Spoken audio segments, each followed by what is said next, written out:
What's cracking, yo? Welcome back to Boo TV. Appreciate you for stopping in. Like, comment, subscribe, hit the bell, stay notified, and let's get into the topic for today. What's cracking, y'all? Thanks for stopping in.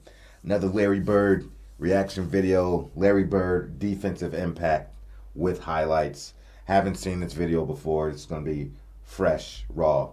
I just want to say that I'm a fan of the earlier days of basketball. If you didn't know, if you've been around the channel, you know where I stand and how I think the NBA was more beautiful back in the day. And one thing I do love, y'all know I love my post play and that kind of stuff, running sets, teams with very unique schemes and styles of play, which isn't really a thing anymore. But I love me some defense. I love me some sturdy defense. It makes me happy. And I like players that play defense and that can play both ends of the floor. And Larry Bird, only from what I've seen through all these videos and some of the games I've watched on DVDs and VHSs or whatever, Larry Bird, I never hear anybody really talk about his defense. And I've never thought he was a poor defender or a below average defender. I've always felt like on a game-to-game basis, Larry Bird was average to above average defensively. And I know Larry only made a handful, I don't remember exactly how many, but a handful of all defensive second team selections. Maybe 2 or 3. I can't remember off the top of my head. I think it was like 2 or 3. So people might see that and be like, well, given his long career he had, or if you want to call it long, but long enough, he only made a handful of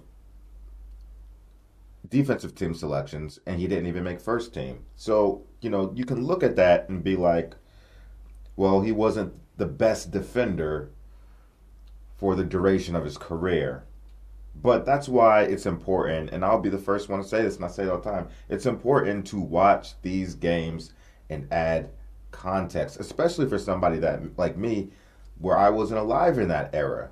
So I have to do this, and I have to rely on you all for helping me and teaching me, enlightening me on things that were happening and things that were true that, I really won't be able to get from anywhere else, only from y'all testimony and from what you guys witness. And all the time, you guys are like, in the comment section, I love the constructive criticism. I love when you tell me something I don't know. I don't feel some type of way about it. This is what I need. This is what I like. Yo, Boo, I like what you said there, but check me out. I think you're wrong here, and I'm going to tell you why. Bam, bam, bam. Oh, bet. I never thought of it from that angle. Yada, yada, yada. Actually, I'm going off on the deep end. Let me stop. But I said it's important to watch these games. Because while I didn't watch Larry play his whole career, obviously, watch a bunch of Celtics games, from what I've been able to observe is that I've always felt Larry was average to above average. And I never looked at his defense, his lack of all defensive selections as an indictment on his defense, because I've always wondered, and I don't know this, but I can do my research.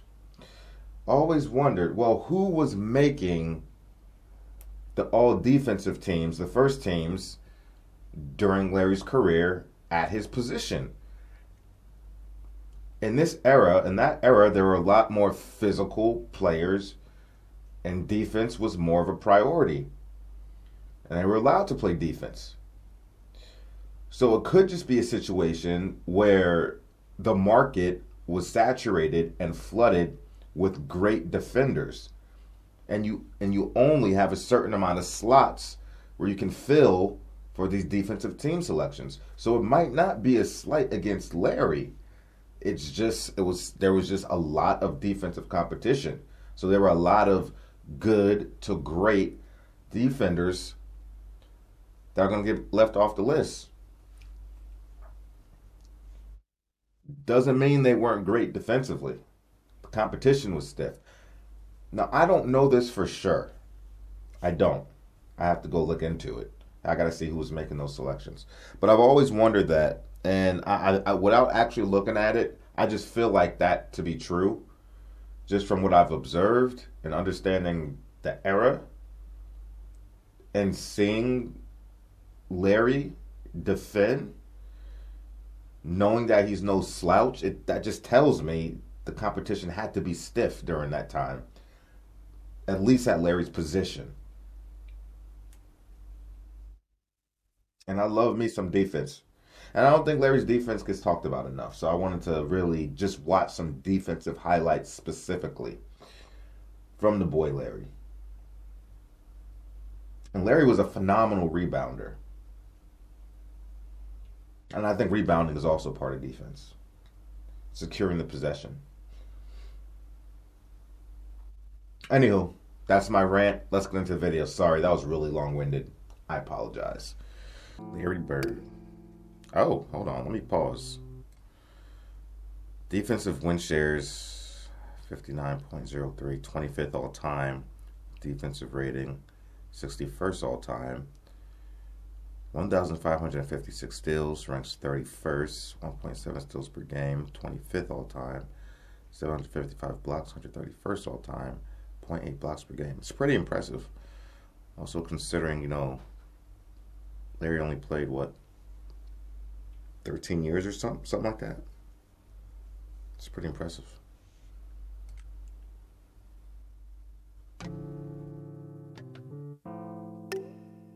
Okay, maybe I would have had enough time to read all that. That's why I paused it. I thought it would go away fast. My bad. Playoffs, defensive win shares, 9th all time. Defensive rating, 102nd all time. 296 steals in the playoffs, 7th. 1.8 steals per game. That's pretty legit. 145 blocks, just under 1 block per game. It's pretty legit. The Celtics were one of the worst defensive teams in the 78-79 season, at the bottom 3 in terms of defensive rating.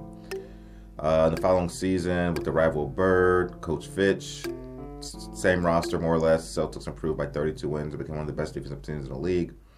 Berg was first in the league in win shares and 6th in rating. Neither Parrish or McHale were on the team at that time, for that matter. That's what I call having an impact, right?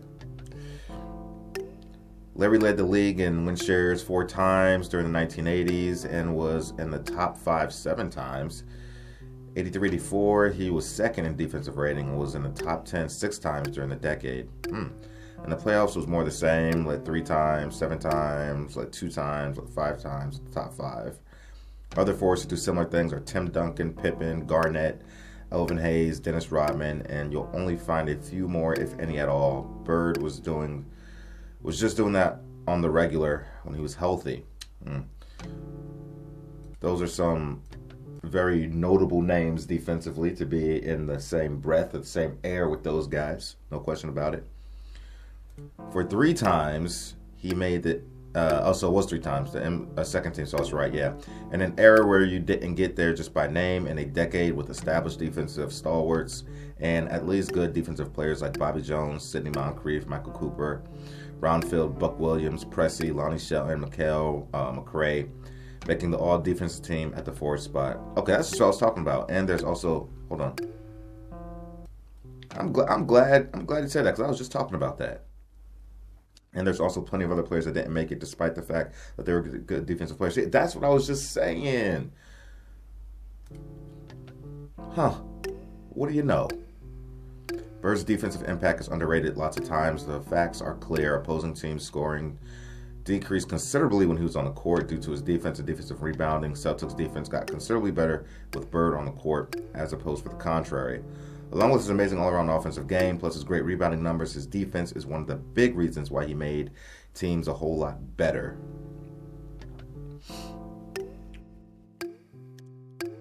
He was never that fast, never had much lateral quickness, and could not always shut down an individual player one-on-one, but he possessed an uncanny and unparalleled ability to anticipate, yes, from what I've seen, absolutely, adapt and react to strategies and moves of his opponents, jumping into a passing lane to make a steal or allowing his man to step past, then blocking a shot, were staples of Bird's defensive game.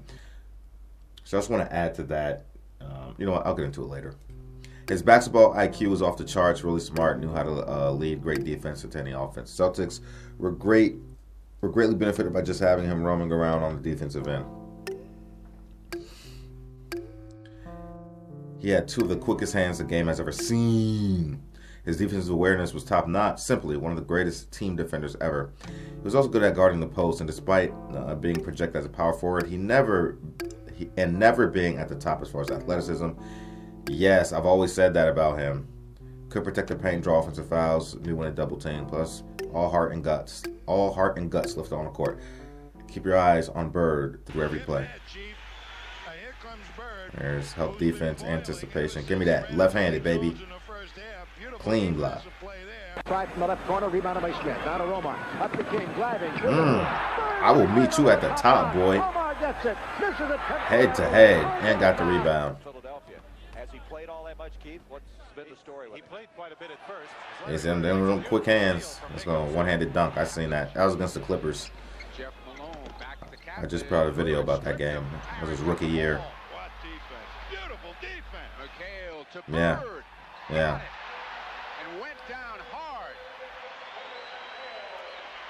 Went down hard, get back up quickly. No complaining, just getting back into the play. Oh. Harris fought his way through. McHale threw one up from outside. Bird. Yeah, there's some quick hands. Clean, too. No foul, clean. Cross-court, Kevin, 2. Making the magic happen, baby. 5 seconds on the shot clock. Akeem knocked away from Bird. 3-on-1 for Boston. He got that left hand swiper, no swipings, baby. Dominique blocked by Bird. Block. Jordan has it left against Danny Ainge, 10 to shoot. Jordan across the lane has the shot blocked. Good block by Larry on MJ. Good rebound by Vandeweghe, makes the mistake keeping it over his head. Bird strips it away, hits the deck going. Even in slow motion, it was fast. To get the That was kind of disrespectful. Give me that.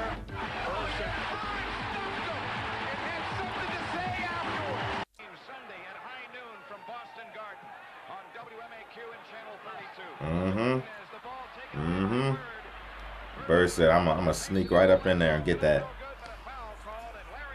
I know Mike's pissed at his teammate too. You gotta tell me when the help is coming. I can't see behind me. Hey, that was just good denial. Good denial. Oh, look, he's fighting under the post right now. He's doing a great job not letting the offensive player seal him.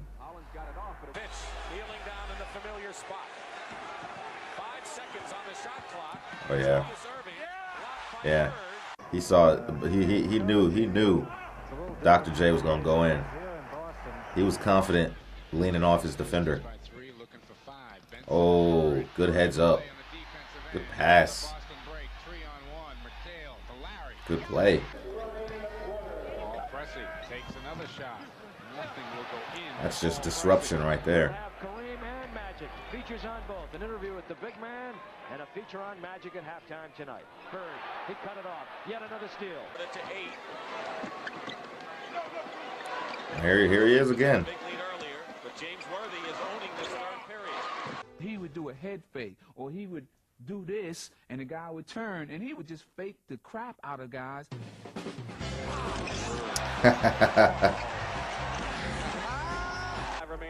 They really thought he was about to run back on the other side of the court. Larry said, nope, left hand, give me that. Larry be on that sneaky, on those post players coming up behind him, swiping the ball. Sneaky, sneaky Larry, sneaky, sneaky. Sneaky little bird. That was just great defense on Mike. Staying vertical, backing up, using his length.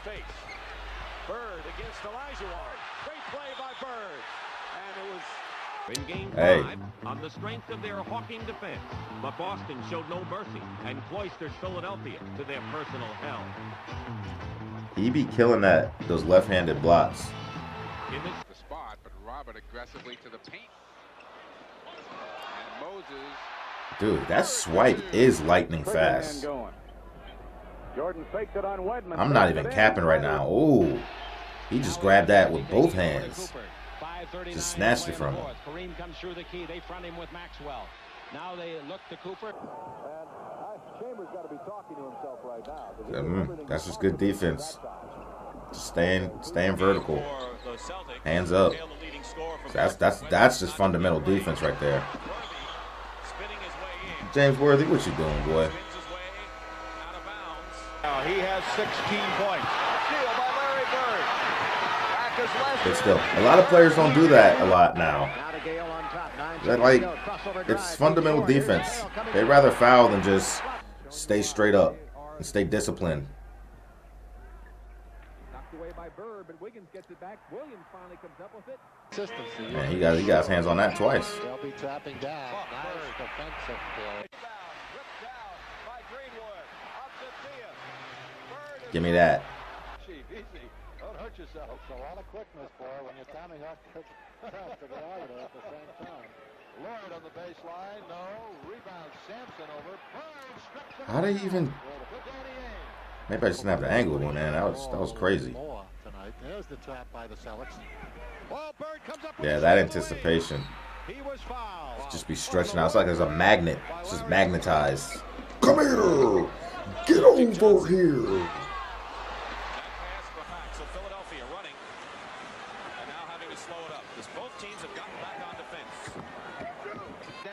The Lakers off to another lethargic start at the start of the fourth period. They went with the switch there. Yeah, he knew he was going to try to force that into the post.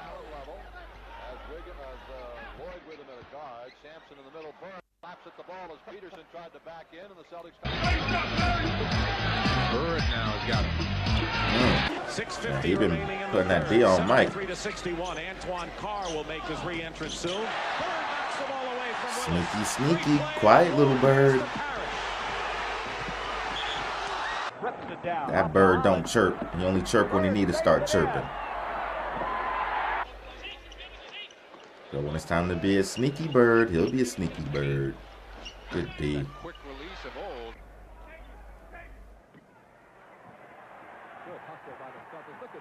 I don't even. That's good awareness. So sliding and getting that ball up. And got it high enough over the player. That's the other thing. Johnson is there. Coming. Controls the ball. Norm Nixon to Cooper. The big guy wants and gets. Back to Cooper. Now look, he basically. That's good defense. He's basically playing two players right there, playing monkey in the middle, but getting back quickly. If you're going to do that, you got to be quick. Bounce a fake. Man doesn't go for it. It's Bradley. Feeds down to Parker. Off the mark from the baseline left. Skidding up the iron. The outlet from McHale to Henderson. The Bird filling the lane. And both of them have bounced around the rim and just haven't gone in for him. Larry saw that one coming. 6 minutes, 10 seconds remaining in the second period. Rambis gets feed inside. Bird knocks it away. King. McHale is there. King again. Bird is there. Now with 5. Crowd getting turned up a notch or two. Bobby Jones going to the hoop. Fundamental. Bird, 2-on-1. Carr has All right, you don't always got to block it, but disrupt the shot with good defense. Jones over Bird. King on the left side, backing up the dribble aggressively. Double team, dumps it to a slicing Carroll. Finger roll, partly blocked by Bird. Boyd and DJ on Robert Reed. Bird steals from McCray.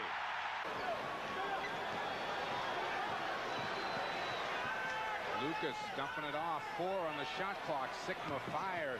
Rebound Parrish.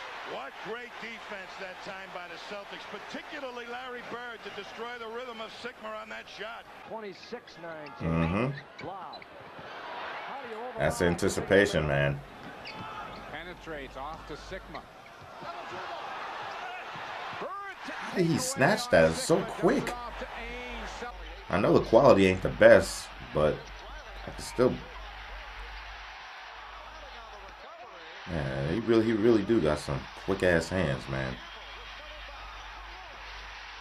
He's he's going to be having Larry Bird nightmares. Bird with a steal to go along with everything else he's done. He had the best hand-eye coordination, maybe, of anybody that ever played basketball.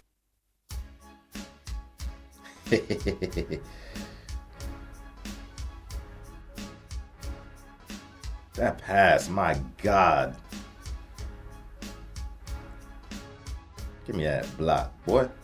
Give me that shot, boy. Taking everything. Ooh, that was a sexy block with the left hand. Just snatched it. Like, get over here. Get over here. Come here. Dude, I love, oh, god dang. I love those kind of blocks, man, where when you just disrespectfully snatch it out the person. I love those blocks. They're so disrespectful. Just grab the whole thing.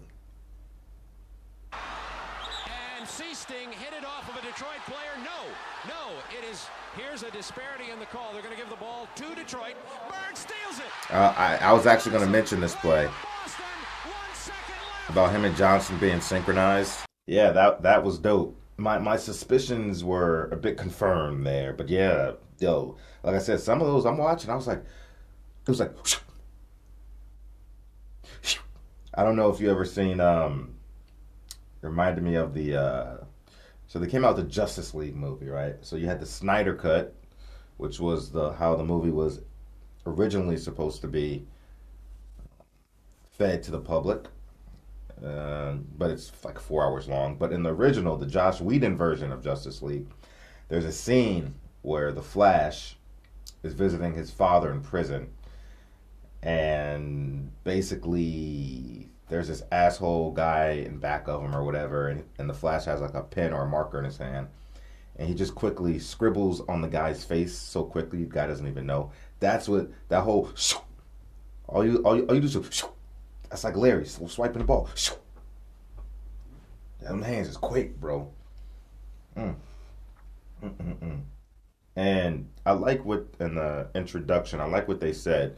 They kept it honest. Larry wasn't always necessarily a lockdown guy, because I thought the same thing. I was like, he's not really heavy. Like, I'm gonna lock you down, always stop you from scoring, disrupt you so much, gonna make it hard for you to dribble a lot of the time, like a lockdown defender. But he was amazing at these other things, and that's fine. You don't have to be a lockdown defender. As long as you're not a liability, then we're okay. But if you are a lockdown defender, more power to you. Kudos. But there's so many different ways to impact the game defensively, and if you can do a collection of things, even better, right? So even for me, like, I look at Steph Curry. I remember that one year Steph Curry was averaging like almost 2 steals or over 2 steals, something like that, and everybody was like, oh, Steph Curry is a great defender, much improved defender, da-da-da-da-da. And I'm like, okay, kudos to him for playing the passing lanes, grabbing 1.5, 2 steals a game, whatever it was. But at the same time, I'm constantly watching Steph Curry get destroyed and ate up on the other end of the floor. Like, he was often a liability, and Steve Kerr was constantly having to cover this guy up on the defensive end. Even before Steve Kerr. I remember there were playoff games and finals games, I think. Let me backtrack. There were games. I think there were some in the playoffs and regular season. Pretty sure in the finals, not completely sure. But there were games, remember, he was so worried about Steph's inability to stay in front of the player. He had, in clutch moments, he had to keep finding ways to sub Curry out on the defensive end and get him back on the court for offense.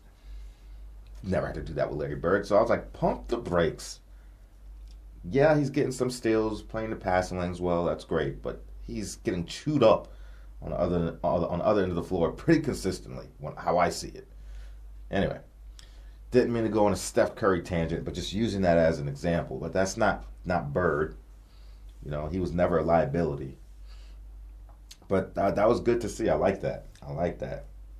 Cool thing about Bird is that after he gets that pass, he's off to the races, man. He's running the fast break or pushing the ball up court, or pushing it to the player up court, or doing one of his freaking Brett Favre passes, like bombs quarterback style, you know what I mean? Yeah. That's what's up. Anyway, y'all let me know what you think about it. Like, comment, subscribe, hit the bell, stay notified. If you got any more cool context for me, drop it in the drop it in the comment section and enlighten your boy with new knowledge. I want to be a sponge of basketball information. All right, y'all take care. We out, baby.